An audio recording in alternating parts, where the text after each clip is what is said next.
Your assignment for tonight was entitled Integers Mix Up with Rational Numbers.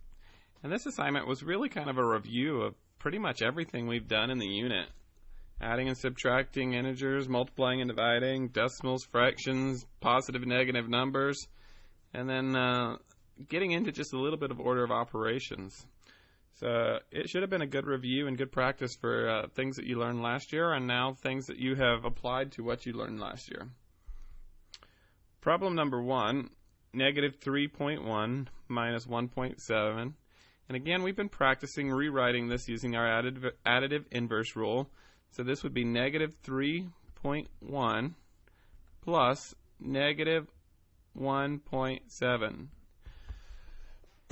And I know I keep getting a little hesitation from some of you students about why we rewrite it that way. And really the biggest reason is so that you realize that this term is negative and this term is negative. And so the combination of two negative terms, just like when we had two piles of negative chips, equals more negativity. So we're going to add these two together and keep the sign. So I have 3.1 and 1.7. And when I add decimals, I carry my decimal point straight down because I lined them up originally, and we keep the negative sign. So my solution is negative 4.8.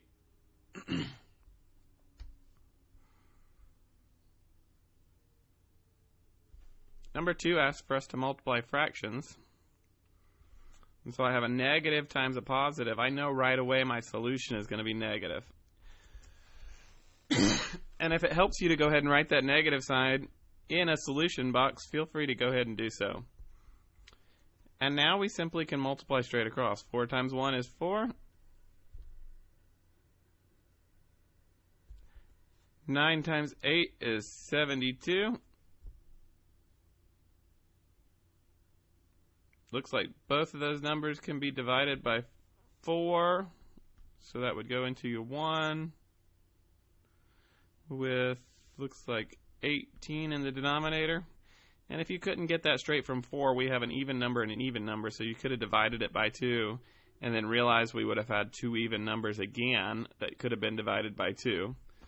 And we said our solution is going to be negative, so our final answer is negative 1 over 18.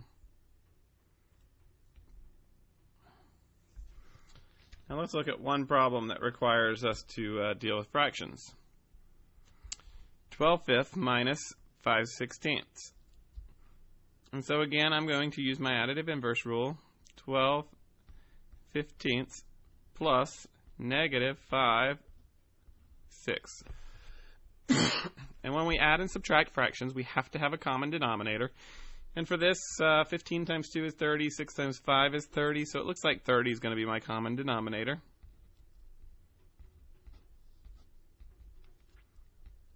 And I multiplied 6 times 5 to get 30, so I need to multiply my 5 times 5, would give me negative 25.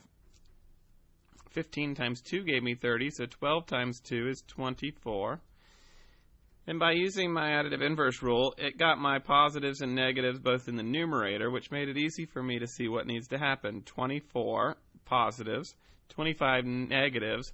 That's going to leave me with 1 negative over 30.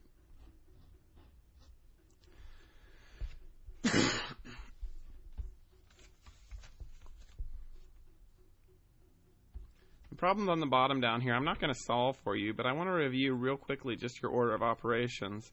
And we know that when we're dealing with order of operations, we're talking about common saying PMDAS. And so we're going to deal with any parentheses first, then we'll deal with any exponents, then we'll deal with multiplying and dividing, and finally we'll deal with adding and subtracting. And so since our first problem, number 10, has two numbers that are multiplied and then a subtraction sign with a third term, we know that we're going to deal with our multiplication first and then our subtraction last. So we have to multiply these first two terms, and that solution will be given, and then we'll take that solution and subtract our next term.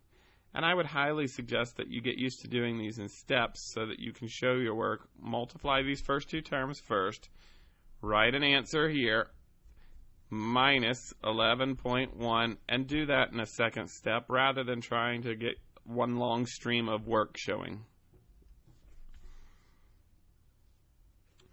Number 11, same thing. We have a term divided by another term. I would do that operation first, write out an answer, and then add 5 3/4. Hopefully this gave you enough information to be successful on tonight's homework. We will go over it tomorrow in class. Thanks.